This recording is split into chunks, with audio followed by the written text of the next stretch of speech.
Doctor मोहरीत.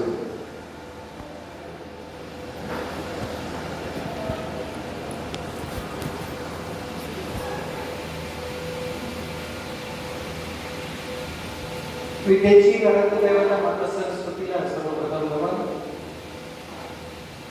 ज्यांच्या जयंतीच्या निमित्तानं आपण सगळेजण आज या ठिकाणी एकत्रित आलो आहोत आणि इतक्या उत्तम पद्धतीने ज्यांची जयंती आपण साजरी करत आहोत ते स्वातंत्र्यवीर विनायक दामोदर सावरकर यांच्या वैचारिक समृद्धतेला सर्वप्रथम मी नमन अर्पण करतो.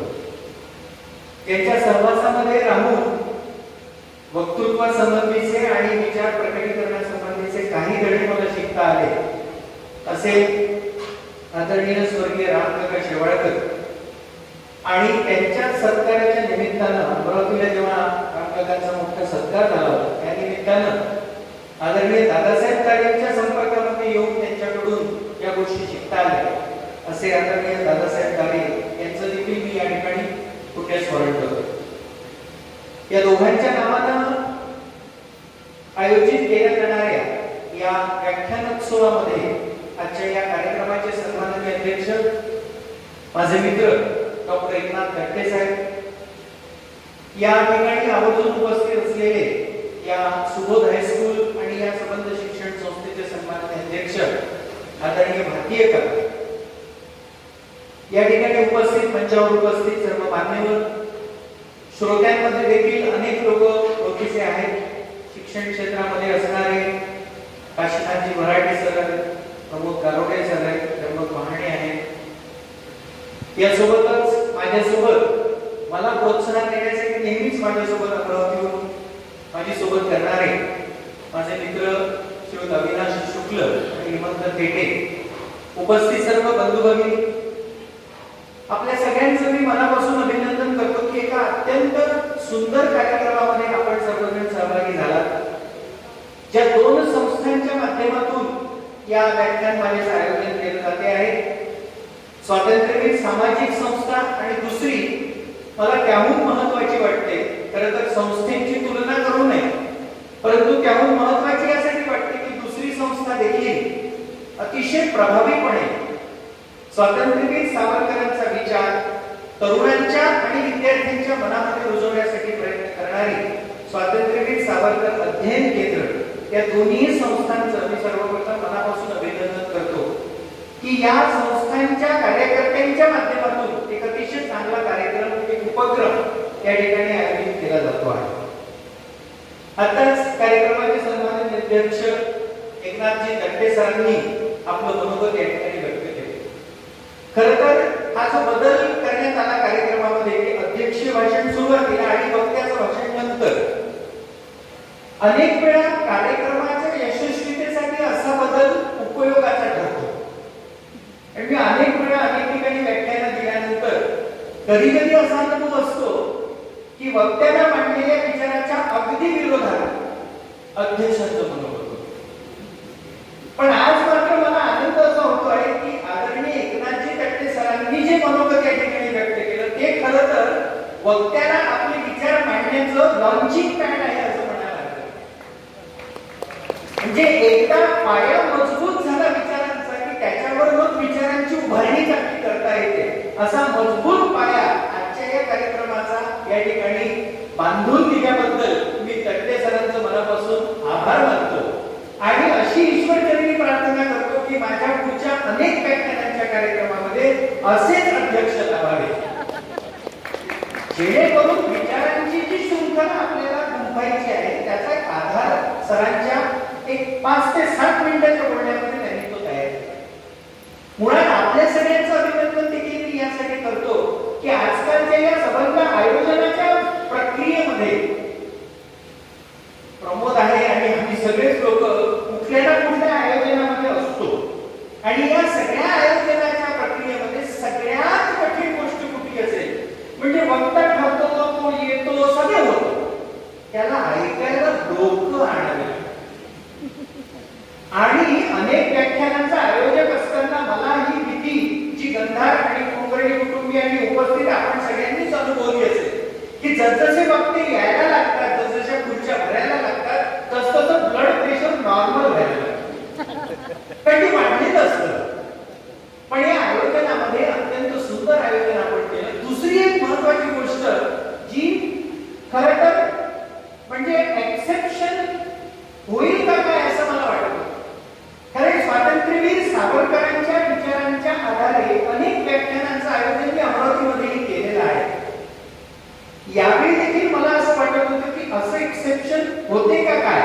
ते म्हणजे कार्यक्रमाचं आयोजन व्यवस्थित झालं, पत्रिका व्यवस्थित मांडल्या गेल्या, विचार सगळ्यांपर्यंत पोहोचला, अनेक लोक येणार आहेत अशी आश्वस्तता आयोजकांच्या मनात निर्माण झाली, वक्ता बरोबर वेळेवर निघाला, वेळेवर पोहोचला, हे सगळं झालं. आणि मला असं वाटत होतं की सावरकरांवरचं व्याख्यान आणि वेगळी अडचण आली.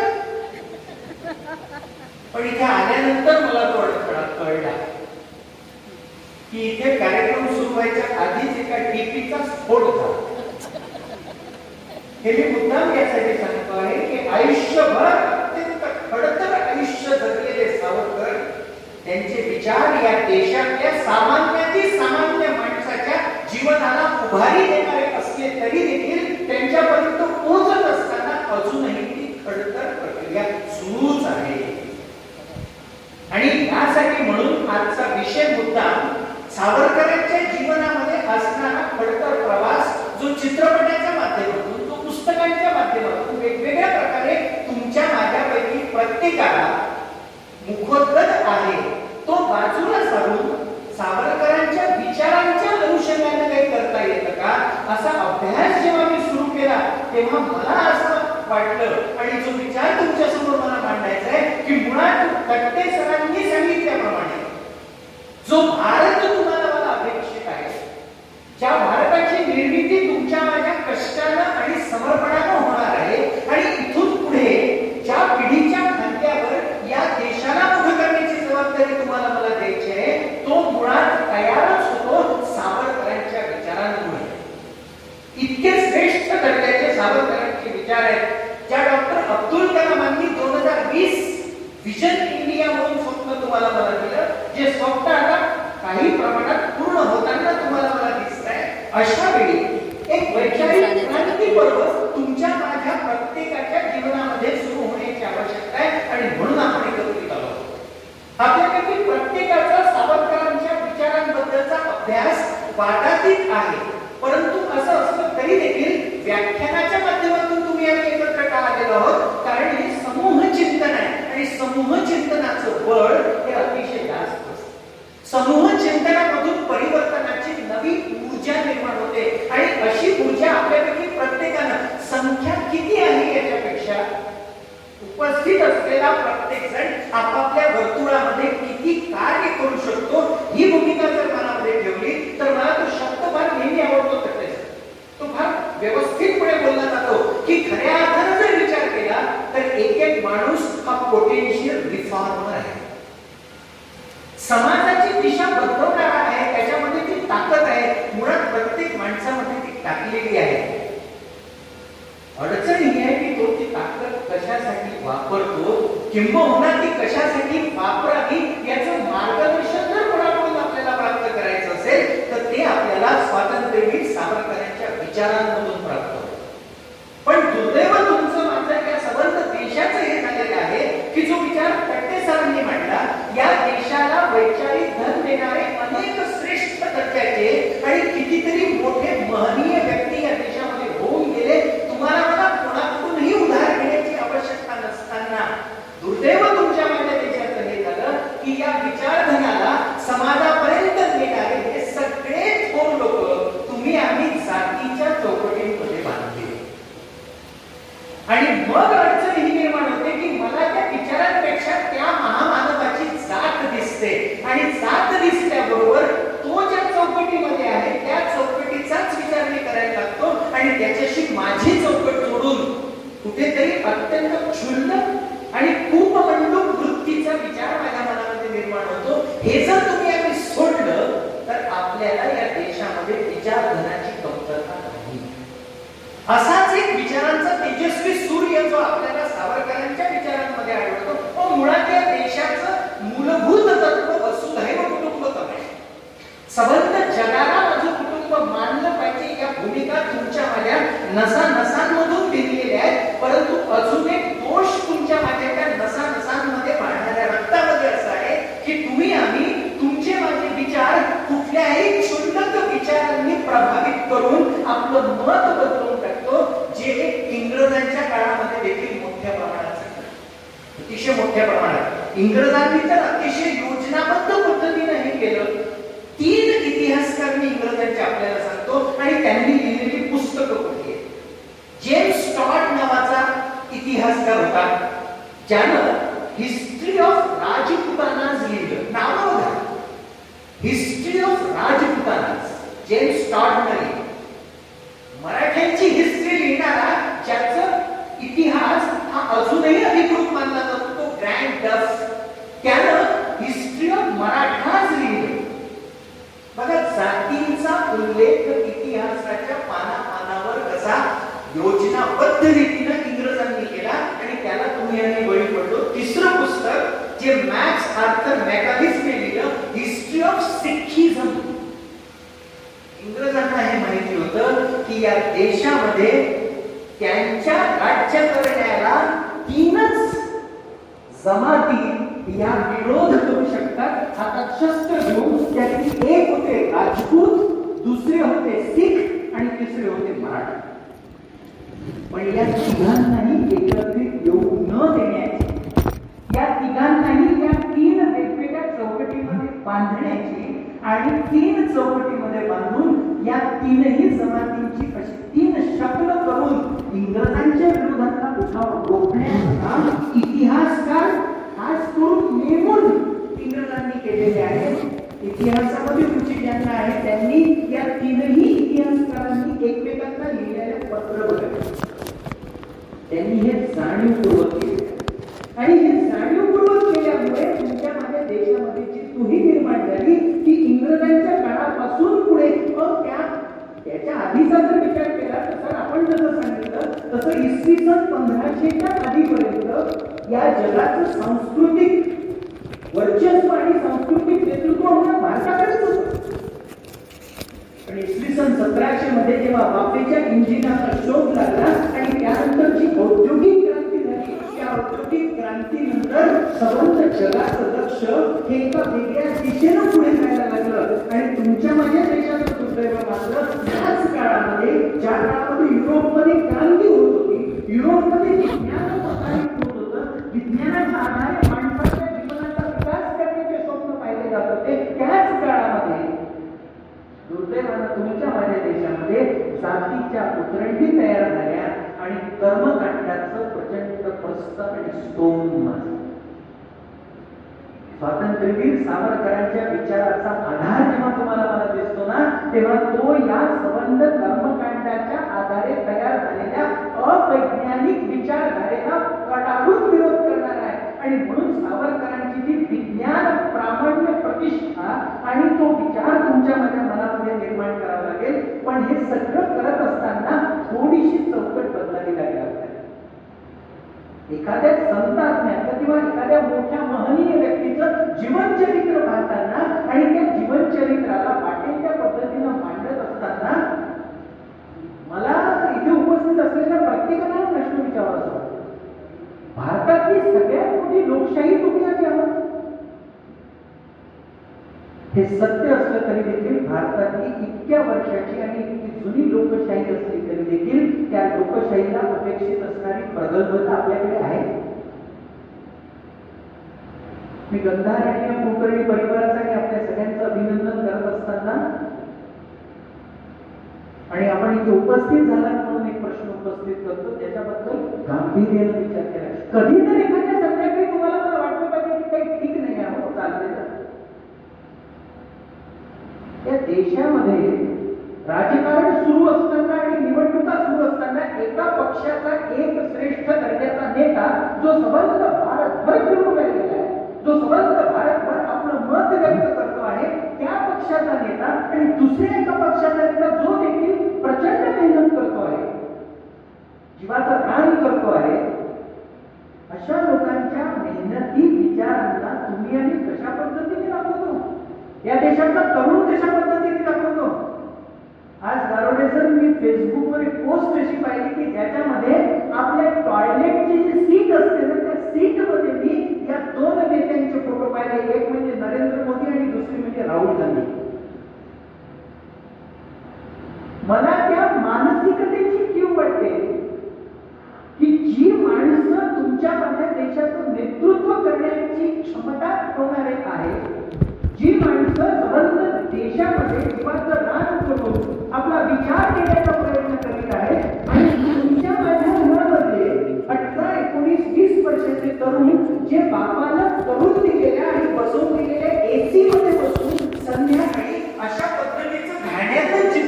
फेसबुकवर पोस्ट करतात. त्या घरची मनोवृत्ती, त्या घरच्या संस्कारांची मनोवृत्ती काय असावी इथपर्यंत आणि अशा पद्धतीचं घृणास्पद कार्य कसं केलं जाऊ शकतं? का म्हणून सावरकर वाचले पाहिजे? का म्हणून सावरकरांचा विचार अतिशय तेजस्वीपणे आणि प्रखरपणे मांडला पाहिजे? तुम्हाला मला प्रचंड काम मिळेल तुम्हाला मला. आणि जे विचार करू शकतात त्यांनाच ते काम.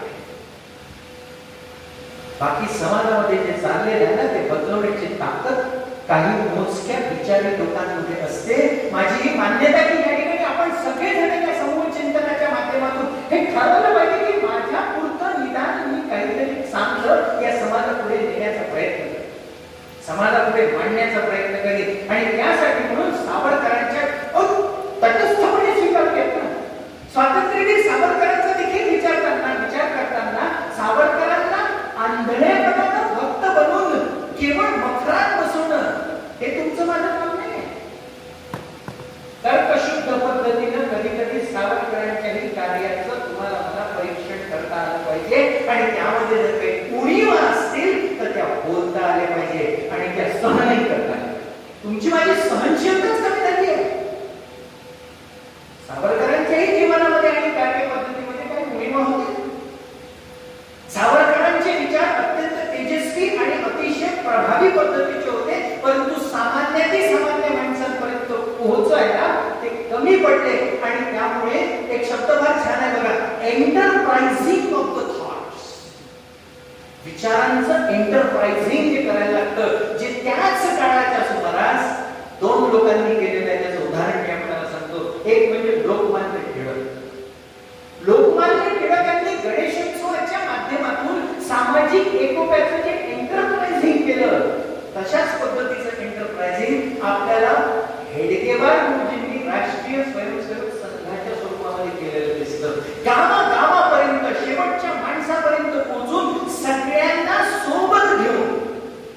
तुम्हाला मला सावरकरांचा विचार अतिशय श्रेष्ठ दर्जाचा वाटतो की माझ्या सोबत जे येतील त्यांना सोबत घेऊन आणि जे येणार नाही त्यांच्या विना. हा विचार जरी श्रेष्ठ दर्जाचा असला तरी देखील विचारांचं एंटरप्राइझिंग मध्ये ती एक मोठी भूमिका होती.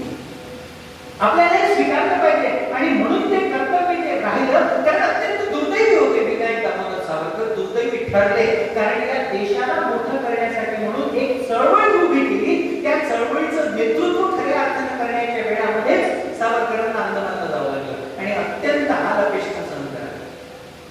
तो इतिहास आणि ते सगळे प्रसंग सांगण्याचं कारणच नाही, कारण ते आपल्याला अक्षरशः रोम रोम झंझोडून टाकतात. कशा पद्धतीचे ते सगळे छळ आणि त्रास त्यांनी सहन केला. पण मुळात त्यांच्या विचारांचं काय, ज्या विचारांचं एंटरप्राइझिंग आपल्याला करायचंय, मला असं वाटतं आजच्या या विचार मंथनाचं ते मूल तत्व असलं पाहिजे की हे विचार मला घेऊन गेले पाहिजे. वेगळे विचार होते डॉक्टर बाबासाहेब आंबेडकर आणि सावरकरांचे. सामाजिक एकोपा आणि सामाजिक एकोप्याला समान दर्जा देऊन या समाजामध्ये प्रत्येकाला समानतेची वागणूक दिली जावी, हे डॉक्टर बाबासाहेब आंबेडकरांचंही म्हणणं होतं आणि हे सावरकरांचंही म्हणणं होतं. परंतु हे दोन महामानव एकत्र येऊ शकले नाही. हे तुमच्या माझ्या देशाचं दुर्दैव आहे.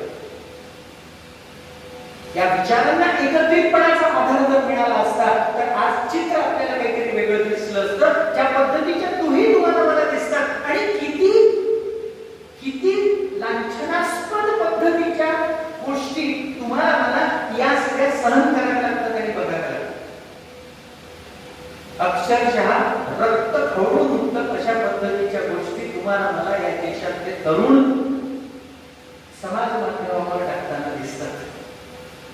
स्वातंत्र्यवीर सावरकरांचा चेहरा हा एका कुत्र्याचा चेहरा बनवून इंग्रजी अधिकाऱ्याचा बूट ते साठून राहिलेले आहेत असं चित्र फेसबुकवर टाकलं. काय वाटत असेल? आणि हे असं या देशातली तरुणाई टाकत असताना आपल्याला मात्र देशाच्या उज्ज्वल भवितव्याचा विचार करायचा. चॅलेंजेस कुठे आहेत? चॅलेंजेस फक्त सीमापार नाही आहेत, चॅलेंजेस आपल्या सीमेच्या अंतर्गत. आणि असं का होतं? हे यासाठी होतं की मुळात त्या व्यक्तिपूजेच्या भूमिका जपत असताना विचार मागे पडतो आणि विचार मागे पडल्यानंतर मग तर्कशुद्ध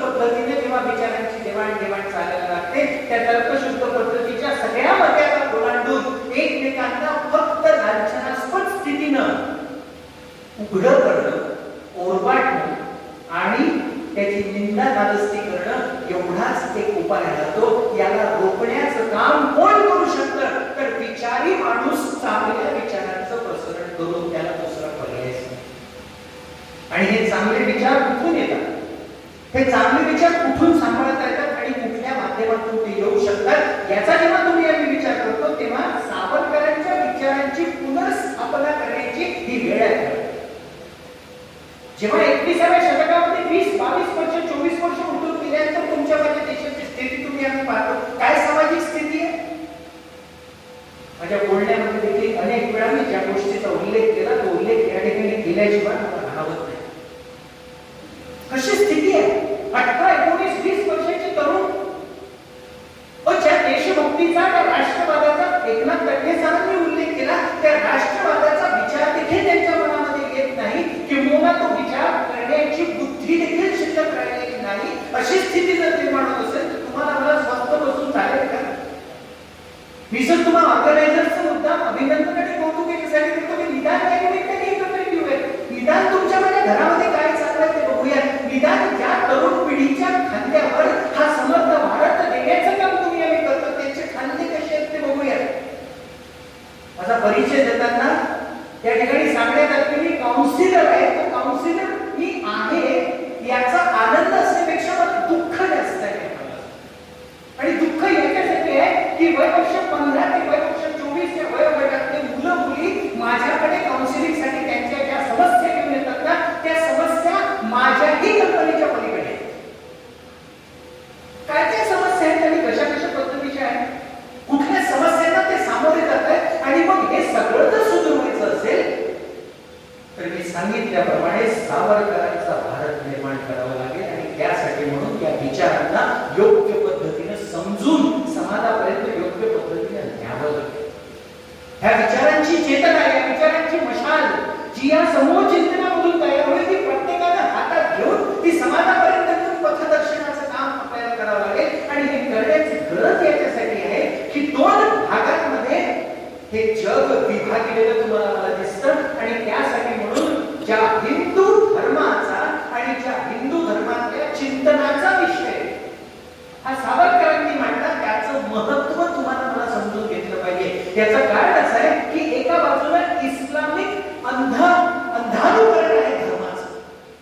त्याचं स्वरूप तुम्ही आम्ही पाहिलं, त्याचे व्हिडिओज आता उपलब्ध आहेत. आपल्याच धर्मामधल्या एका वेगळ्या पंथाच्या लोकांना 60 लोकांना उभं करून त्यांच्या शरीरावर दुसऱ्या पंथाचे लोक हातात बंदूक घेऊन बंदुकी मारण्याची प्रॅक्टिस करतात.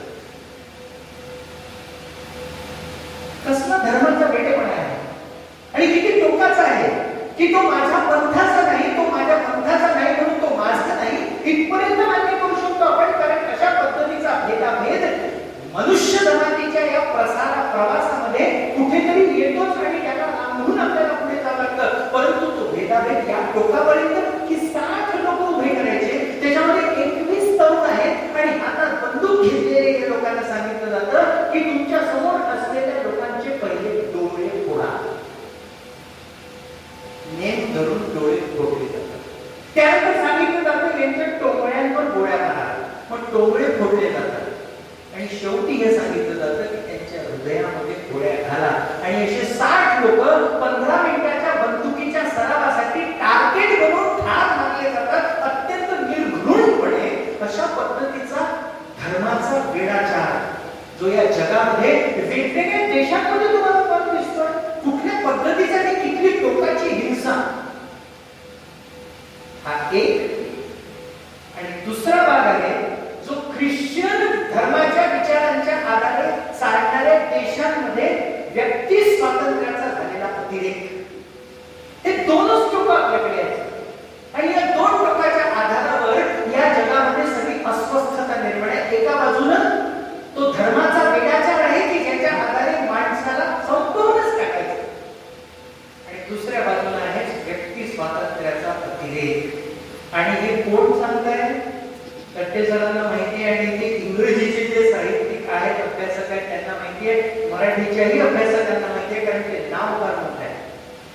ज्या देशातल्या कवीचा अभ्यास सरांनी केला त्याच देशामधला अजून एक कवी होता ज्याचं नाव टी.एस. एलियट. 1921 साली त्याने कविता लिहिली, ज्या कवितेचं नाव आहे द वेस्टलँड. WASTE, Westland. आणि ख्रिश्चन धर्माच्या त्या अतिरिक्त आणि अवाजवी व्यक्ती स्वातंत्र्याचा परिणाम जो आधुनिकतेच्या नावाखाली चाललेला माणुसकीचा विभत्स आणि नंगा नाच जो त्या पाश्चिमात्य राष्ट्रांमध्ये सुरू होता, तो 1921 साली टी.एस. एलियटने मांडलेला आहे. हाच टी.एस. एलियट मी का सांगतोय की सावरकरांचा हिंदू राष्ट्रवाद, तो हिंदू राष्ट्रवाद म्हटल्यानंतर त्यांना माफीवीर म्हणून लिहिलं होतं सावरकरांना. त्या माफीबद्दलही बोलू येतात. एखाद्या माणसाला बदनाम करायचं ठरवल्यानंतर तर ते करता येतच. अहो, आपल्या मित्राच्या बाबतीत ते केलं तर एखाद्या वेळेस आपण थोडंफार समजू शकू. खरं तर ते त्याला आपण मान्य करू शकत नाही, पण समजू शकतो. पण अशा एका माणसाला की ज्याचा विचार हा येणाऱ्या काळामध्ये भारत देशाचा मूलाधार होऊ शकतो, त्या माणसाला इतक्या अवहेलना करणाऱ्या पद्धतीने त्या माणसाला छिन्न विच्छिन्न करायचं त्याच्या विचारांना. त्या माणसाला मांडला हिंदू राष्ट्रवाद, त्या माणसाला मांडला हिंदुत्वाचा खरा विचार आणि या हिंदुत्वामधून प्रसवणाऱ्या विचारांचा आधार. मी ज्या कवीचा उल्लेख करतोय तो आउट अँड आउट अमेरिकन कवी आहे. एक अमेरिकन कवी 1921 साली त्याच्या कवितेमध्ये लिहितो, आमची स्थिती काय झाली आहे आधुनिक काळामध्ये आणि आधुनिकीकरणाच्या आणि या सगळ्या आधुनिकीकरणामधून येणाऱ्या अस्वस्थतेमध्ये काय झाली आहे. Pressing lidless eyes on the door and waiting for a knock on it. पापण्या नसलेले डोळे रोखून दरवाजाकडे मी बघतोय की एखादं तरी कोणीतरी टकटक करेल आणि मला भेटायला येईल. इतका मी एकटा पडतोय. हे भयान एकटेपण, त्या भयान एकटेपणाच्या मागे असणारा सगळा अनैतिक आणि अत्याचारी प्रकार, सगळा अनाचार, ज्या ठिकाणी थेम्स नदीचा पवित्र म्हणून उल्लेख केल्यानंतर त्या थेम्स नदीच्या काठावर चालणारे तरुण तरुणीचे भोगवादाचे आविष्कार, ही सगळी ठसठशीत मांडणं झाल्यानंतर या सगळ्या समस्यांवरचा उच्चार आणि उपचार सांगत असताना मला अत्यंत अभिमान वाटतो स्वातंत्र्यवीर सावरकरांचा की त्यांनी जो हिंदू एकात्मवाद मांडला ना, त्या एकात्मवादाचं सगळ्यात मोठं स्वरूप जे त्या 1900 ओळींच्या कवितेच्या सगळ्यात शेवटी मांडलेलं आहे की what remains is the final and ultimate solution for every problem which is being faced by the western people. आणि हे मांडत असताना ती कविता 1900 ओळींची हे सगळं भयानक चित्र मांडल्यानंतर संपते कुठल्या शब्दांनी, ओम शांती. विचार करून बघू का संपते, विचार करून बघू का म्हणून टी.एस. एलियटला ईस्टर्न फिलॉसॉफी, ज्याला भारत देशाच्या फिलॉसॉफी आहे त्या फिलॉसॉफी जगाला वापरावे असं सांगतो. कुठल्या साली सांगतो, 1921 साली. हे जेव्हा स्वातंत्र्यवीर सावरकरांच्या विचाराच्या अनुषंगाने तुमच्या माझ्या समोर येतं, गोल्डमन सॅक्स कंपनी प्रेडिक्शन केलेलं अक्षरशः की यानंतर पुढे 2050 पर्यंत त्यांनी सांगितलं, 2050 पर्यंत भारत, चीन आणि ब्राझील हे 3 देश जागतिक स्वरूपाचे नेतृत्व स्वीकारणारे असतील. आणि तेच बियॉन्ड बिलीफ हे जे पुस्तक आहे व्ही.एस. नायपॉलचं, त्यांनी देखील सांगितलेलं आहे की भारतीय नेतृत्व हे या जगाला दिशादर्शन करणार असेल. असं सगळं सांगत असताना, असं सगळं सांगितलेलं ऐकून चांगलं वाटून घेत असताना त्याचं मला कुठेतरी विचारता आलं पाहिजे की माझं योगदान काय, व्हॉट इज माय कॉन्ट्रिब्युशन. सावरकरांबद्दल लिहिलेल्या पोस्टनी चिडून जाऊन मी पुढे काय करतो, माझं माझ्या जीवनामध्ये परत योगदान देण्याची स्थिती आहे का? सांगितलं त्यांनी. अध्यक्ष म्हणून त्यांनी जे बोलले त्याला माझं पूर्ण समर्थन आहे, परंतु दोष कुणाचा हे शोधावं लागेल. 6 महत्वाची आव्हानं आहेत मी तुम्हाला सांगतो या देशासमोर, आणि या 6ही आव्हानांचं उत्तर हे तुम्हाला मला सावरकरांच्या विचारांमध्ये दिसतं. स्वातंत्र्यवीर सावरकर तुम्हाला मला सांगतात, पहिला भाग जो आहे तो म्हणजे या देशामध्ये असणारी अत्यंत मोठ्या प्रमाणातली गरिबी, या देशामध्ये असणारा भ्रष्टाचार, या देशामध्ये वेगवेगळ्या समस्यांसमोर निर्माण झालेली हतबलता. काय हतबलता आहे तुमच्या माझ्यासमोर? काय केलं तुम्ही आणि कुठल्या पद्धतीचा विचार प्रसारित करतो? पुण्याला घडलेली घटना नुकतीच ताजी आहे. काय केलं तुम्ही आणि तुमचं माझं कर्तव्य काय?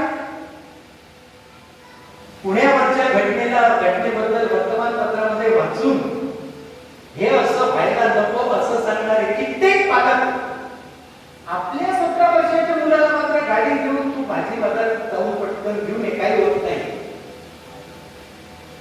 माझा एक मित्र जेव्हा सांगतो ना, फार छान आहे ते. आपल्या घरामध्ये आपण शिकवण कशी देतो हे समजून घेण्याचा जो विषय आहे. कोणती शिकवण आहे आपली? माझा मित्र त्याच्या मुलाला हे सांगत होता की तू जेव्हा बाजारामध्ये जातो, 17 वर्षाचा आहेस, तू ट्युशनला जाताना किंवा इकडे तिकडे जाताना तुला ती गाडी न्यावी लागते. ती गाडी जर पोलिसांना पकडली तर काळजी करू नको, 100 किंवा 200 रुपये खिशामध्ये ठेव, तेवढ्यात तुझी सुटका होऊ शकेल. हे माझ्या घरी सांगितलं जातं. हा विचार आहे. या तुमच्यामध्ये देशामध्ये 17 वर्षाचा एक पोरगा 2 लोकांना चिरडून ती पोर्श नावाची गाडी चालवून पुढे निघून जातो, आणि त्याच्यानंतर होणारे प्रकार काय काय त्याने किती प्रकारचे, किती वेगवेगळे आणि किती भयंकर आहेत. तुम्ही आम्ही ते पाहिले की अक्षरशः त्या ठिकाणी कोणाच्या तरी एखाद्याच्या जीवाला धोका म्हणून निर्माण व्हावा म्हणून स्थिती निर्माण करणे, त्याचे ब्लड सॅम्पल बदलून हॉस्पिटल्स मधून कोणाला बदलवलं जाते? 17 वर्षाच्या तरुणाला, ज्याने इतका मोठा गुन्हा केला. स्वातंत्र्यवीर सावरकर आपल्याला सांगतात, प्रखर राष्ट्रवाद. का म्हणून सहन होत नाही तो? कारण तो पचनी पडत नाही. प्रखर राष्ट्रवाद की राष्ट्र हे सर्वतोपरी आहे, राष्ट्राची किंमत ही सगळ्यात जास्त आहे, आणि राष्ट्र म्हणजेच माझ्या जीवनाचं सर्वोत्तम ध्येय आहे. या राष्ट्राला मोठं करण्यासाठी म्हणून मी काम केलं पाहिजे, हा विचार लहानपणापासून मुलांच्या मनामध्ये रुजवणे. सर तुम्ही चांगलं केलं की या ठिकाणी अध्ययन केलं, त्या निमित्ताने विचारांची शृंखला तयार होईल, आणि त्या निमित्ताने येणाऱ्या काळामध्ये काही तर बदल दिसेल आपल्याला. कारण प्रखर राष्ट्रवाद निर्माण करण्याचं दुसरं क्षेत्र ज्याच्याबद्दल सावरकर म्हणत होते की शिक्षणाच्याच माध्यमातून खऱ्या अर्थानं समाज निर्मिती होते. आणि इथे आम्ही शिक्षण क्षेत्रातले जास्त असल्यामुळे त्याबद्दल बोलणं मला वाईट वाटलं तरी देखील आवडतं. काय स्थिती आहे, आणि हे फक्त जाणून घेऊन थांबता येणार नाही का? आपल्याला प्रत्येकाला काम करावं लागेल आणि प्रत्येकाला मेहनत करावं लागेल. एक समांतर व्यवस्था निर्माण झाली तुमच्या माझ्या व्यवस्थेच्या बाजूने. बराडे सर मी तुम्हाला सांगितलं होतं, मी जेव्हा प्राचार्य झालो आणि प्राचार्य झाल्यानंतर 4था दिवस होता फक्त, आणि माझ्यासमोर अमरावतीच्या एका कोचिंग क्लासचा संचालक येऊन बसला, आणि तो मला म्हणाला की सर मला माझ्या कोचिंग क्लासच्या विद्यार्थ्यांना तुमच्या कॉलेजमध्ये ऍडमिशन द्यायची. ते उलट झालं. मी पहिले कॉलेजमध्ये ऍडमिशन आणि मग कोचिंग क्लासमध्ये ऍडमिशन. तो म्हणाला माझ्या कोचिंग क्लासच्या विद्यार्थ्यांना तुमच्या कॉलेजमध्ये ऍडमिशन द्यायची. तुम्ही नवीन प्राचार्य होतो त्यामुळे मला सगळं नवीन होतं मिळतं आहे ना. पण त्याला मी म्हटलं माझ्याकडे कम्प्युटर सायन्सच्या 11वी 12वीच्या व्होकेशनलच्या 25 जागा कम्प्युटरच्या आणि 25 जागा इलेक्ट्रॉनिक्सच्या आहेत. त्यामुळे 50 जागा मी घेतल्या. या 50ही जागांसाठी प्रत्येक वर्षाची 10,000 रुपये फी, 2 वर्षाची 20,000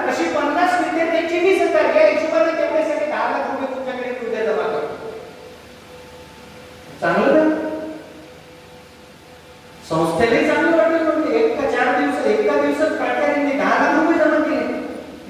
त्यानंतर तो म्हणून मला म्हणाला की पर विद्यार्थ्यांच्या मागे 5,000 डोनेशन पण देतो. ते 2.5 लाख रुपये प्राचार्याचा सत्कारच करण्याची गरज आहे. 12.5 लाख रुपये मिळून दिले त्यांना. पण त्याच्यानंतरचं वाक्य तो जे बोलला ना, त्या वाक्याला मला असा शिक्षक असण्याचा अपमान वाटला. आणि ते वाक्य होतं की सर हे सगळं होईल, पण हे सगळे विद्यार्थी 2ही वर्ष एकही दिवस कॉलेजमध्ये येणार नाही. काय वाटलं मला त्या क्षणी? मला त्या क्षणी असं वाटलं की तो माझ्या समोर त्यानं बोललेलं नाही ते वाक्य त्याच्या डोळ्यातून मला दिसत होतं की we don't need you, just go to hell. गरज नाही तुमची. काय गरज आहे? तुमच्या सगळ्या पोट्यांना मी माझ्या कोचिंग क्लासमध्ये शिकवतो, तुमचे टीचर्सची काय आवश्यकता? तुमच्या माझ्यासारख्या टॅक्स पेअरच्या पैशातून उभारलेली आधुनिक आणि अत्यंत अधिकृत व्यवस्था ही अशी पत्त्याच्या बंगल्यासारखी कोलमडून पडताना तुम्हाला मला दिसते. आणि तुम्ही आम्ही निमूटपणे बघतो आहोत. ही वाईट स्थिती आहे. कुठून सामाजिक व्यवस्था निर्माण होईल? कुठून सामाजिक व्यवस्था आणि सामाजिक व्यवस्थेचे आकलन हे सामाजिक शिक्षण व्यवस्थेतून होईल? कसं करणार?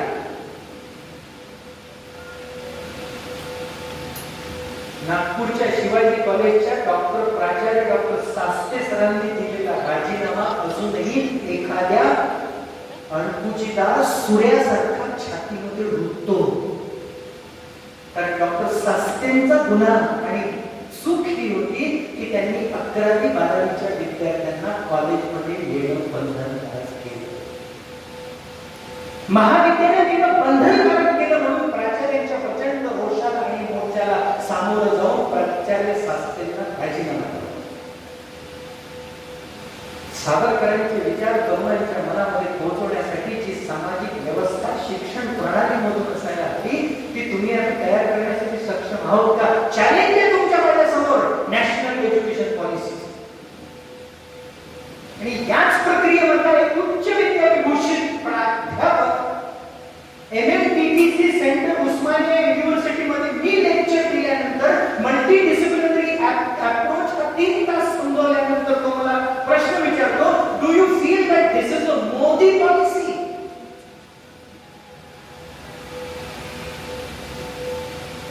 काय प्रकार आहे?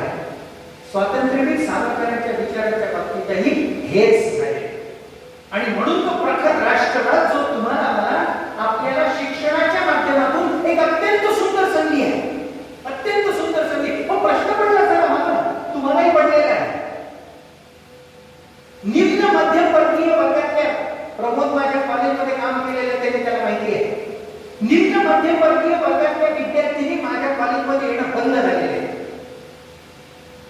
त्या ऍडमिशनच्या दिवशी सांगतात की सर आम्ही येऊ शकत नाही. मी इथे उपस्थित असलेल्या प्रत्येकासमोर प्रश्न मांडतोय, याचं उत्तर सांगा मला. तिच्या काही गरजा निर्माण झालेल्या आहेत, त्या गरजांमध्ये मोबाईल फोनचा रिचार्ज आहे 500 रुपयाचा.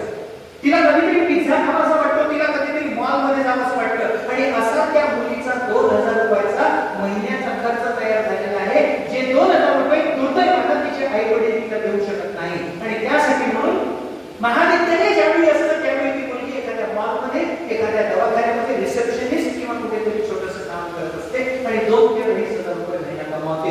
मी तिला का आणि कसं म्हणून कॉलेजमध्ये ये म्हणून हे मी कधी सांगू शकेन? सर हे आपण तेव्हा सांगू शकू जेव्हा प्रवेशाच्या वेळी तिला आपण खात्री देऊ की 3 वर्षाचं तुझं एज्युकेशन झाल्यानंतर तुला 5,000 ते 10,000 रुपयाची नोकरी किंवा 5 ते 10,000 रुपये मिळवणारा व्यवसाय करता येईल. ही क्षमता तुझ्यामध्ये मी निर्माण करीन हे सांगून तेवढी क्षमता निर्माण करून देण्याची गॅरंटी मी जेव्हा देईन ना तेव्हा ती कॉलेजमध्ये येईल, येणारच. कसा सोडवायचा हा प्रश्न? आणि ती संधी जेव्हा नवीन शैक्षणिक धोरणाच्या माध्यमातून तुम्हाला मला प्राप्त होते तेव्हा आपण कुठल्या तरी राजकीय पक्षाच्या नेत्याच्या नावानं त्याच्यावर लेबल लावतो. किती मोठी चूक आहे. स्वातंत्र्यवीर सावरकरांनी जे चॅलेंज आपल्याला सांगितलं ना, ते दुसरं चॅलेंज जे सरांनी त्याचा उल्लेख केला, अत्यंत मोठ्या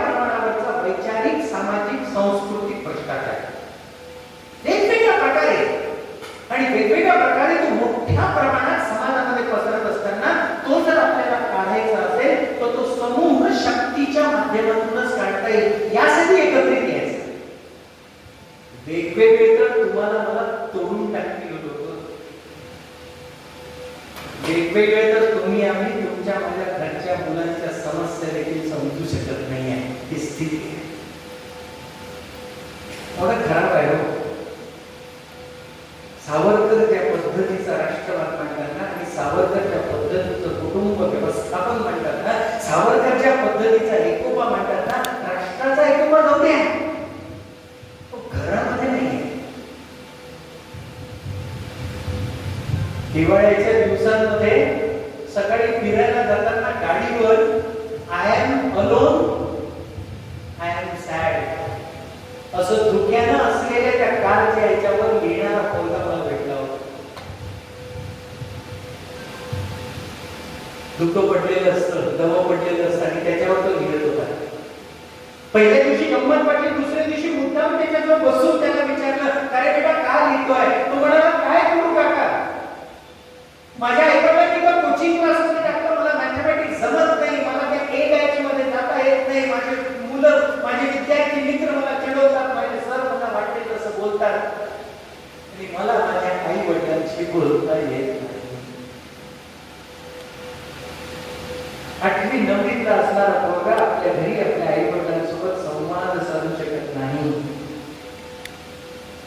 तुम्ही आम्ही सावरकर समजून घेतोय, तुम्ही आम्ही सावरकरांचं राष्ट्राचं एकत्रीकरण समजून घेतोय, सावरकरांचा विचार या देशासाठी कसा महत्वाचा आहे ते आपण समजून घेतोय आणि म्हणून या विचारांना रुजवण्यासाठी एक अजून गोष्ट जे चॅलेंज तुमच्यामध्ये हे का झालेलं आहे त्याचं कारण असं आहे की प्रचंड मोठा वैचारिक गोंधळ आहे. वैचारिक गोंधळ, नेमकं काय करायचं हेच माहित नाही आहे. मल्टीटास्किंग या पद्धतीनं, त्या मल्टीटास्किंगच्या मोबाईलवर ज्या पद्धतीने चालतं त्या पद्धतीचं मल्टीटास्किंगचे विचार तरुणांचे झालेले आहेत. मग ते बदलायचे तर कसे बदलायचे, ते बदलायचे तर कुठल्या माध्यमातून बदलायचे आणि हे सगळं करत असताना 21व्या शतकामध्ये कट्टे सर 21व्या शतकामध्ये तुम्हाला मला अंधश्रद्धांनी वेढलेला समाज दिसतो.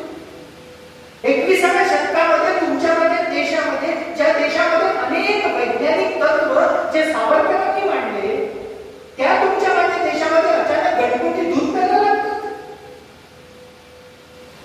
आणि हजारो शिक्षित लोक हातात वाटी आणि चमचा घेऊन गणपतीला दूध पाजण्यासाठी जातात. अचानक तुमच्या माझ्या देशातले समुद्र गोड व्हायला लागतात. अचानक तुमच्या माझ्या समस्या सोडवण्यासाठी तुम्ही आम्ही नारायण नागबळी आणि महामृत्युंजयाचे प्रचंड मोठे जप करतो. सावरकरांनी या सगळ्या कर्मकांडाला कडाडून विरोध केला. धर्माच्या पठणामध्ये आणि धार्मिक कृतीमध्ये दोष नाही आहे, ती कृती समाजासमोर मांडत असणाऱ्या पद्धतीमध्ये दोष आहे आणि ती पद्धती कुठेतरी मोडून काढण्याचं काम तुम्हाला मला या देशामध्ये आता करण्याची गरज आहे. अन्यथा या देशाचा मूलाधार जो धर्म आहे त्या धर्मावरच प्रश्नचिन्ह निर्माण होतं. कशी आहे तरुणाई सत्य करतात ते पूजा अर्चा, तुमच्या माझ्या घराचे संस्कार, जे संस्कार तुम्ही इतके दिवसापासून टिकवून ठेवले ते संस्कार मोडले जाताना तुम्हाला मला हे दिसतं आणि म्हणून हे सगळे जर टिकवायचे असतील तर वैज्ञानिक दृष्टिकोन अत्यंत आवश्यक आहे आणि त्यासाठी अभ्यास लागतो. या मुलानं प्रश्न विचारला, अमरावतीच्या अंबादेवीच्या ठिकाणी देवी आहे का? नाही आहे म्हणे, दगड आहे तिथे. विचारला प्रश्न 8व्या वर्गातल्या मुलाने विचारला वर्गामध्ये टीचरला, अंबादेवीच्या मंदिरामध्ये देवी आहे का? नाही, तिथे दगड आहे. आता तुम्ही आम्ही सगळे टीचर काय उत्तर द्यायचं? एक तर पहिला भाग टीचर हाच करतो की त्याच्या कानपडीत मारतो. फालतू प्रश्न विचारायचे नाही. मी आहे सांगतो ना, मी सांगतो ना आहे ऐकलं का तो? सोपं उदाहरण सांगतो मी तुम्हाला, सोपं. हे तर अतिशय सोपं आणि साधारण. काय उत्तर द्यावं त्या टीचरनं? पण सगळे त्या भूमिकेत जाऊन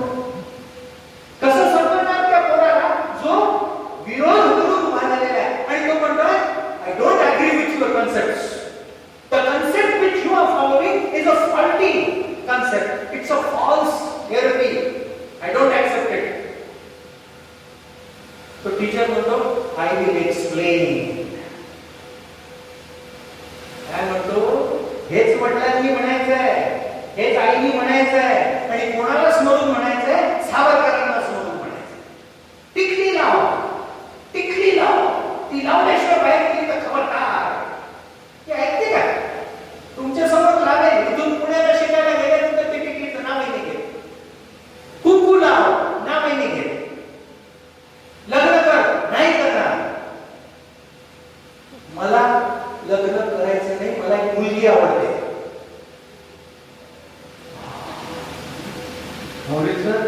ते काय बोलतच? हो, हे असंच आहे. सावरकरांनी बुद्धी प्रामाण्यवाद सांगितला, आणि बुद्धी प्रामाण्यवादामध्ये पहिली गोष्ट ही असते की असलेली परिस्थिती सर्वात पहिल्यांदा स्वीकारायची.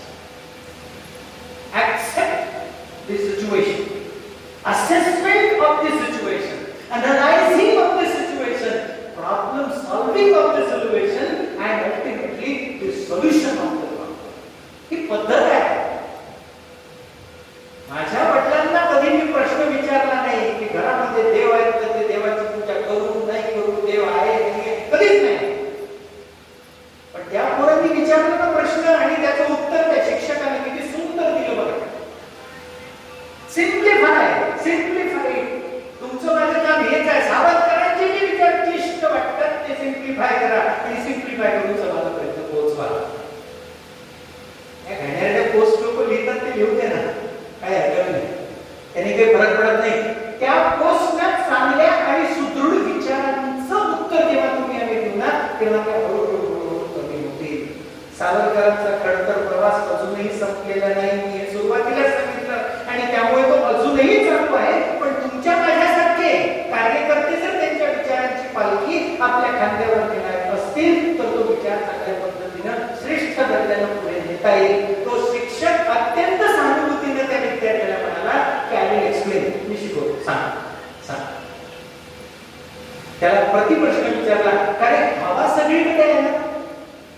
म्हणाला हो सगळीकडे. म्हणजे काही डाऊट नाही, काहीच डाऊट नाही. मग हवा जर सगळीकडे आहे तर तुला तुझ्या सायकल मध्ये हवा भरताना प्रेशर पंपावर काय लावं लागतं? तू हवा मुठीत धरून तुझ्या सायकलच्या चाकात का नाही?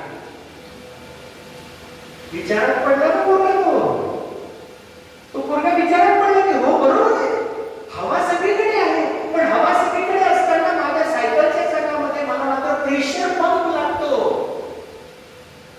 त्या पोराच्या चेहऱ्यावर ऍग्रीएबल अंडरस्टँडिंग तयार झालेलं पाहिल्याबरोबर मग त्या शिक्षकाने सांगितलं की अमरावतीच्या अंबादेवीच्या मंदिरात यासाठी जायचं की त्या ठिकाणी भक्त म्हणून जाणाऱ्या अनेक लोकांच्या विश्वासाचं प्रेशर तिथे तयार होतं, आणि ते प्रेशर तयार होत असल्यामुळे आपल्या जीवनातल्या समस्या सोडवण्यासाठी आत्मविश्वास त्या प्रेशरमुळे निर्माण होतो, आणि म्हणून तिथे जाऊन हात जोडायचा, कारण त्या कलेक्टिव्ह प्रेशरचा परिणाम हा माझ्या आयुष्याला सुदृढ करण्यासाठी होतो, आणि म्हणून तिथे जायचं.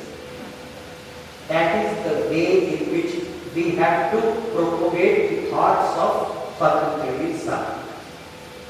सावरकरांचे सगळे विचार अशा आधारेच आहेत, याच पद्धतीचे आहेत. एक सुंदर घडलेलं उदाहरण तुम्हाला मी सांगतो. 75 वर्ष माझ्या आईच्या मैत्रिणीचे पूर्ण झाले, आणि त्यानिमित्त एक पूजा करण्यात आली. त्या पूजेला अनेकांचा विरोध असू शकतो, माझा देखील फार सपोर्ट नव्हता. मी फार देवदेव करणारा नाही, पण माझ्या बाबतीत घडलेला प्रसंग आहे म्हणून मुद्दाम सांगतो. नाशिकलाच ज्या ठिकाणचा एक प्रसंग मी अजून सांगणार आहे, पण त्याच्या आधी त्याच गावामध्ये ही पूजा करण्यात आली. माझी आई देखील 75 वर्षाची झाली म्हणून तिथे तिलाही बसवण्यात आलं. त्या पूजेमध्ये जे काही प्रक्रिया पार पाडण्यात आली त्या प्रक्रियेमध्ये, आणि त्या प्रक्रियेच्या माध्यमातून ते गुरुजी जे सांगत होते, मला अक्षरशः असं वाटत होतं की ही इज नॉट अ गुरुजी, ही इज अ काउन्सिलर. काय सुंदर सांगितलं. वयाच्या 75व्या वर्षानंतर कसं वागलं पाहिजे, वयाच्या 75व्या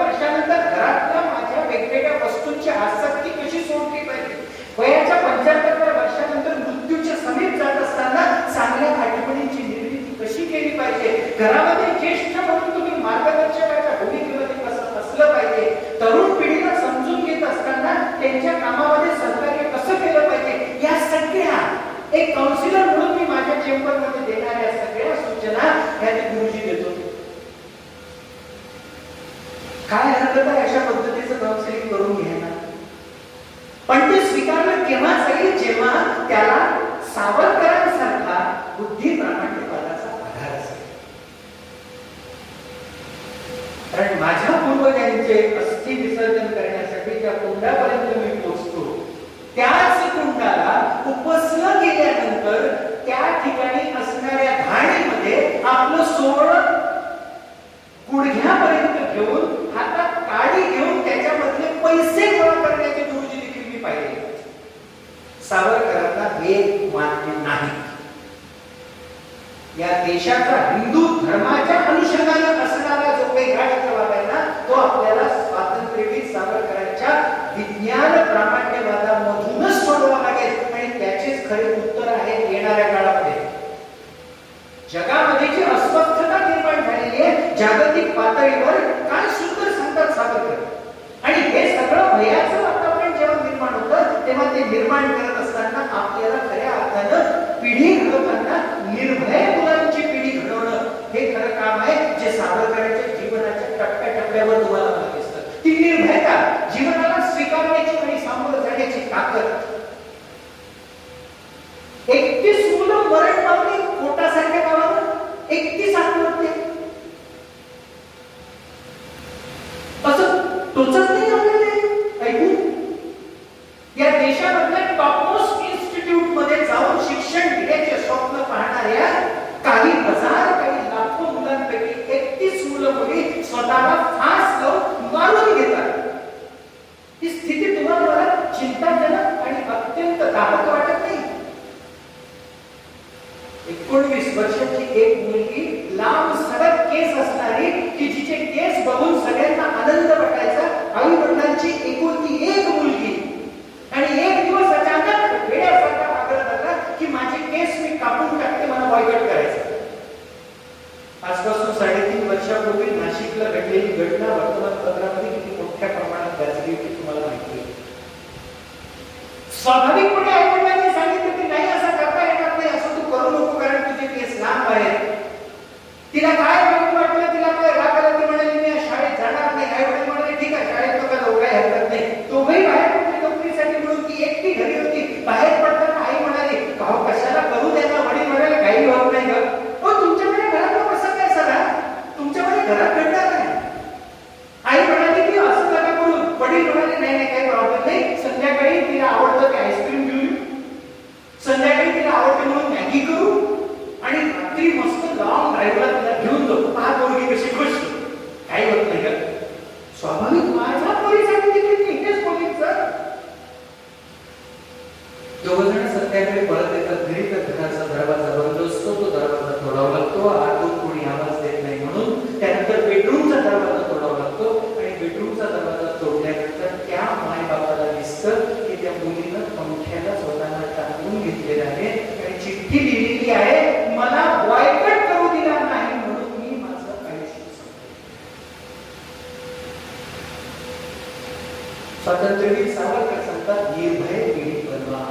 छोट्या छोट्या छोट्या छोट्या कारणांनी अस्वस्थ होणारी, छोट्या छोट्या कारणांनी अव्यवस्था निर्माण करणारी, आणि छोट्या छोट्या कारणांनी अंगावर येणारी, छोट्या छोट्या कारणांनी घाबरून जाणारी, आणि घाबरून गेल्यानंतर त्याचा परिणाम इतका भयानक पद्धतीने होतो हे तुम्हाला मला अमरावती आणि परतवाड्याला अजून माहित नाही.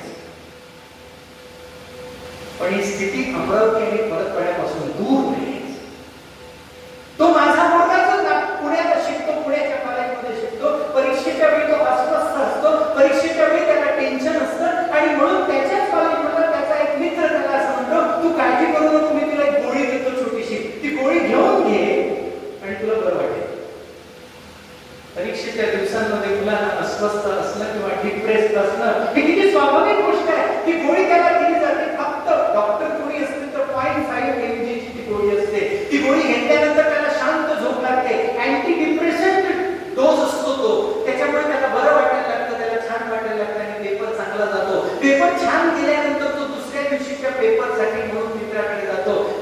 कालच्या गोळीने मला चांगलं वाटलं, मला तू गोळी दे, तोंडाला घेऊन घे, 5 गोळ्या घे, प्रत्येक पेपरला घे, काही प्रॉब्लेम नाही, काही प्रॉब्लेम नाही. तो ते गोळ्या घेतो, ती परीक्षा छान जाते आणि ती परीक्षा छान झाल्यानंतर त्याच्या डोक्यामध्ये हे तयार होऊन जातं की पुढच्या वेळेच्या परीक्षेच्या वेळेसही मला गोळ्या घ्यायच्या आहेत, कारण या गोळीनं मला चांगलं वाटतं. पुण्यामध्ये शिकणारा तुमच्या माझ्या घरातला मुलगा, स्वातंत्र्यवीर सावरकरांची पुस्तकं तुमच्या माझ्या घरच्या कपाटामध्ये, स्वातंत्र्यवीर सावरकरांचा पुरस्कार करण्यासाठी तुम्ही आम्ही उत्सुक. आणि त्या पोराला पुढच्या परीक्षेच्या वेळेस मात्र 1 mg ची गोळी दिली जाते आणि त्या गोळीसाठी त्याच्याकडून 50 रुपये घेतले जातात. 5 पेपरसाठी 250 रुपये. आणि तो मुलगा फायनल इयरला असतो तेव्हा त्याला ती 1 गोळी 2,500 रुपयाला विकली जाते. त्या गोळीचं नाव आहे ब्ल्यूटिक. 3,500 कोटी रुपयांच्या ब्ल्यूटिक पुण्यामध्ये बनले, पुण्यामध्ये तयार झाले. आणि पुढचं वाक्य तुम्हाला सांगताना देखील माझ्या पायाची जमीन हादरल्यासारखी आणि हल्ल्यासारखी वाटते. एवढ्या किमतीच्या पुण्यात विकल्या गेल्या. कोणी घेतल्या? दामले काकू गेले का घ्यायला, की वानखडे काका गेले घ्यायला? मैत्रीय वानखडे काकांना आणि दामले काकूंना ब्ल्यूटिक म्हणजे काय असते तर स्वातंत्र्यवीर सावरकर सांगतात पिढी आपल्याला निर्भय बनवायची आहे, छोट्या छोट्या छोट्या छोट्या गोष्टींनी. आणि कोण कारणीभूत आहे? सर आपण म्हणाला दोष, तो दोष थेट माझ्यावर येतो, कारण मी माझ्या मुलांना मोठं करण्यामध्ये असमर्थ ठरतो आहे. कारण मी माझ्या मुलांना ज्या पद्धतीनं मला माझ्या वडिलांनी मोठं केलं तसं मोठंच करत नाही आहे. त्यांना जीवनाचे अनुभवच घेऊ देत नाही आहे. त्यांनी मागायच्या आधी मी त्याला काहीतरी देतो आहे. माझ्या मुलाला हे माहीतच नाही की आपल्या बापाचा 2 महिने पगार झालेला नाही. लेट हिम नो दिस. 200 रुपयाचं चॉकलेट तो मागत असेल तर त्याला मिळणार नाही, अजून माझा पगार व्हायचा आहे. पण त्याच्या तोंडातून गोष्टी निघायच्या आधी पैसे मी देतो. क्रेडिट कार्ड जर मुलांजवळ 40,000 रुपयाची खरेदी BA पार्टवनची पोटी करते. आणि का म्हणून? कारण माझ्याजवळ पैसे आहेत, माझं बालपण गरिबीत गेलं, माझ्या तरुण मुलांचं बालपण गरिबीत जाता कामा नये. स्वातंत्र्यवीर सावरकर असं काहीच नाही. स्वातंत्र्यवीर सावरकर तुम्हाला मला एक अत्यंत श्रेष्ठ आणि सक्षम दर्जाची पिढी उभी करायला सांगतात. पण ती पिढी सुरुवात कुठून करायची? ती माझ्या घरातून करायची. ती माझ्या घरातून करायची. माझ्या घरातल्या मुलाच्या जीवनामध्ये परिवर्तन मला आणायचं आहे. आणि ते परिवर्तन आणण्यासाठी म्हणून मला त्याला चांगल्या पद्धतीचा विचार द्यायचा आहे. और हार्ड सर प्रचंड मोठा प्रहार त्याच्यात मला बदलायचं असेल तर मला दिवसागणिक मला काम करावं लागेल. आणि हे काम करत असताना माझ्या विचाराच्या कक्षा उघडायला लागतील. सर मी भारतीय काका मी कचकून गेलो होतो जेव्हा माझ्या पोराने पुस्तक बोलत होता. हे वेगवेगळे विषय यासाठी मी सांगतो की हे चॅलेंजेस आहेत. आणि सावरकरांनी जो बुद्धी प्रामाण्यावर सांगितला त्याची रचना मी सांगितली. Understand the problem, accept the problem. ऍक्सेप्टच नाहीये ना, ऍक्सेप्टन्सच नाहीये.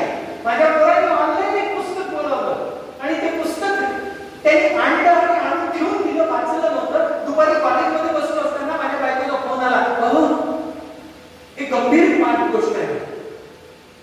काय नाही, तुम्ही दुपारी जेवायला याल तेव्हा देवांनी जे पुस्तक, माझ्या पोराचं नाव देवांनी जे पुस्तक बोलवलंय ते जरा वाचा. लक्ष नाही म्हणे तुमचं.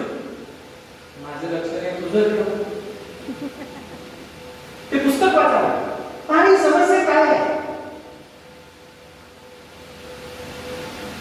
ते पुस्तक मी वाचलं. त्या पुस्तक वाचल्यानंतर त्याच्यामध्ये 2 मुलांच्या लव्ह स्टोरी बद्दल सांगितलं. 2 मुलांच्या लव्ह स्टोरी बद्दल. मलाही एकदम रचकल्यासारखं झालं की काय हे काय. आणि मग माझी बायको मला म्हणाली की त्याच्याशी जरा नीट बोलत होती. हे काय तुम्ही पुस्तक कसं वाचतोय, तो कसं काय वाचतोय, हे पुन्हा तेच ना. त्यांनी या काळामध्ये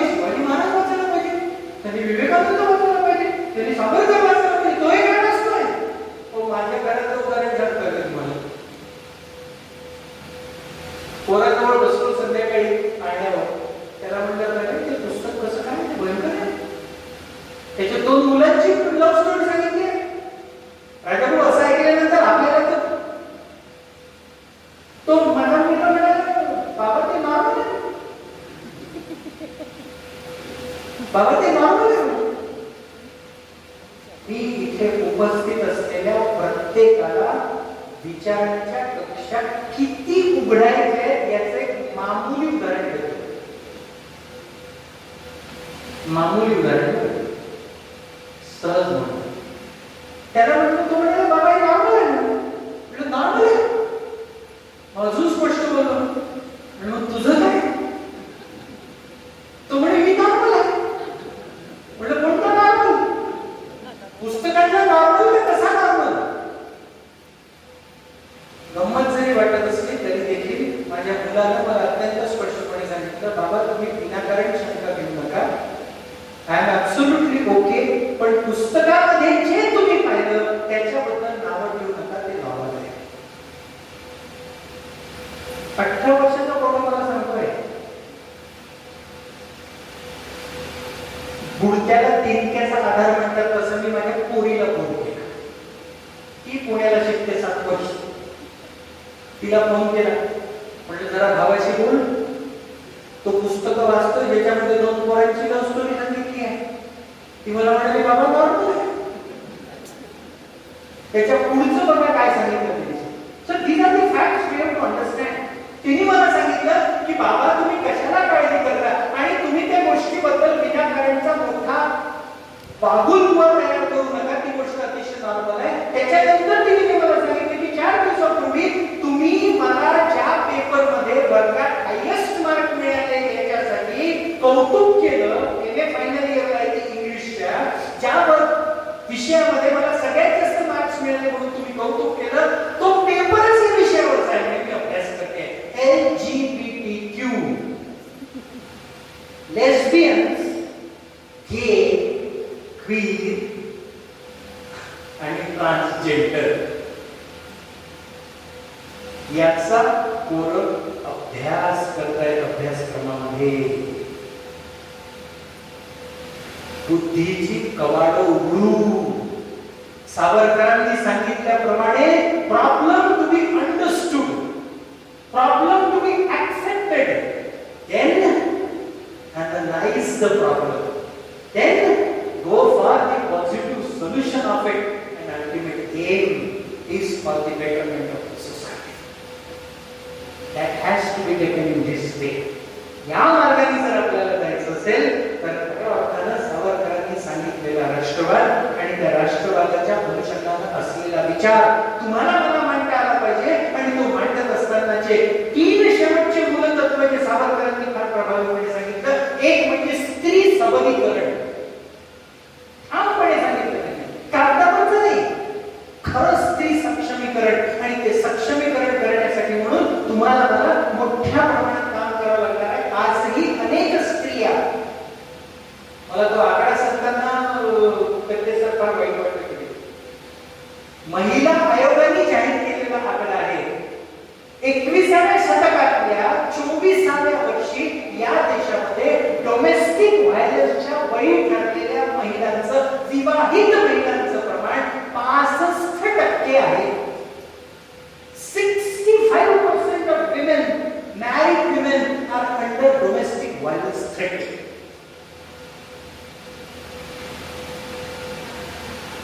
We have to check that challenge. We have to accept that challenge. आणि ती चॅलेंज तयार करत असताना महिला सक्षमीकरण तुमच्या माझ्या जीवनाचा आधार असला पाहिजे. सावरकरांनी सांगितलं. दुसरा आधार सावरकरांनी सांगितलं की वैज्ञानिक विचार जो येणाऱ्या काळामध्ये संबंध जगाला तुम्हाला मानायचा. अस्वस्थ आहे जग. 305 जागा येतील असं अमेरिकेच्या एका अॅनालिस्टनी एनडीटीव्हीवर सांगितल्यानंतर त्याची चिरफाड केली तुमच्या माझ्या देशामध्ये. पण त्यांनी सांगितलेली एक अजून महत्वाची गोष्ट या देशाने ऐकलीच नाही आणि ती म्हणजे Indian elections are the most synchronized and trustworthy procedure which can be considered of its own in the whole world. कौतुक आहे तुमचं माझं की संबंध जगामध्ये घडणाऱ्या घटना त्यांनी तर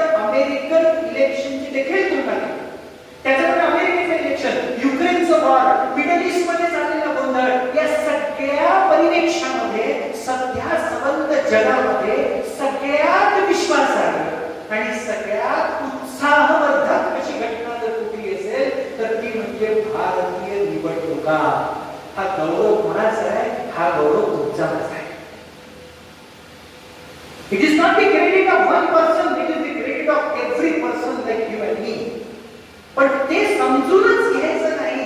ही पद्धत जी आहे ना ती आपल्याला सावरकर कधीच ऍक्सेप्ट करायला सांगत नाही. सावरकर आपल्याला चांगल्या आणि अत्यंत स्वतंत्र विचारांच्या तरुणांची फौज तयार करायला सांगतात आणि अंतिमतः सावरकर आपल्याला सांगतात तो प्रखर राष्ट्रवाद, ज्याचा उल्लेख माझं वक्तव्य संपवताना मला आवर्जून करावासा वाटतो.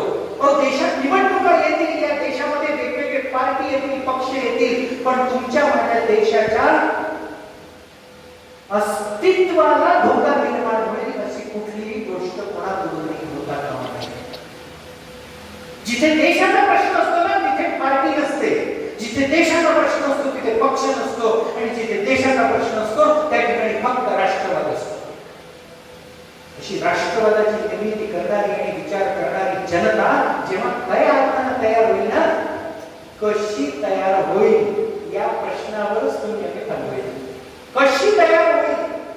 ती तयार होईल तुमच्या माझ्यापैकी प्रत्येकानं आपापल्या वर्तुळामध्ये अत्यंत प्रभावीपणे काम करणं, तुमच्या माझ्या वर्तुळामध्ये सावरकरांचा विचार प्रसारित करणं आणि सावरकरांच्या विचारांनी एवढी स्पष्टता तुमच्या माझ्या विचारांमध्ये देखील ठरवून खऱ्या अर्थानं आधुनिकता, खऱ्या अर्थानं विचारांचा व्यापकता आणि खऱ्या अर्थानं स्वीकारता ही जर तुम्हाला मला सुरुवात करायची असेल तर एकच छोटासा मूलमंत्र सांगतो, आपापल्या घरामध्ये संवाद सुरू करा. आपापल्या घरामध्ये मोबाईल फोन साठी पार्किंग लॉट तयार करा. संध्याकाळी 7 वाजल्यानंतर सगळ्यांनी मोबाईल पार्क करायचा, ठेवून द्यायचा, हात लावायचा. काय झालं हो? काय व्यवस्था झाली आहे? काय अवस्था झाली आहे? आणि हे सगळं समजून घेत असताना देखील माझा हात मात्र किंवा माझ्या सबकॉन्शियस माइंडला मात्र की माझा मोबाईल तिथे ठेवलेला आहे, व्हॉट्सअपवर किती मेसेजेस आले असतील हे मला सबकॉन्शियस लेवलला क्लिक करत. असं नाही होणार. या विचार चिंतनाची गरज यासाठी आहे की अशा पद्धतीचा विचार निर्माण करून तो फक्त विचार या सभागृहामध्ये, ज्या सभागृहामध्ये आपण लहान लहान मुलांना तयार करताय, लहान लहान मुलांना या देशाचं भवितव्य घडवण्यासाठी म्हणून त्यांच्या खांद्यावर जबाबदारी देतात, त्याच सभागृहामध्ये विरून न जाता त्या विचारांची मशाल प्रत्येक हातात घेऊन माझ्या वर्तुळामध्ये दैदिप्यमान चमकवून टाकेल आणि माझ्या देशाचं भवितव्य उज्ज्वल करून टाकेल असा सावरकरी निष्ठेचा आणि प्रखर राष्ट्रवादाचा विचार निर्माण करून ते एक सुंदर वर्तुळ तयार करू आणि ते वर्तुळ एक दिवस संबंध पृथ्वीच्या वर्तुळा एवढं निर्माण करण्याची ताकद निर्माण करू. ही जबरदस्त आकांक्षा तुमच्या माझ्या मनामध्ये निर्माण करतो आणि माझ्या शब्दांना विराम देतो.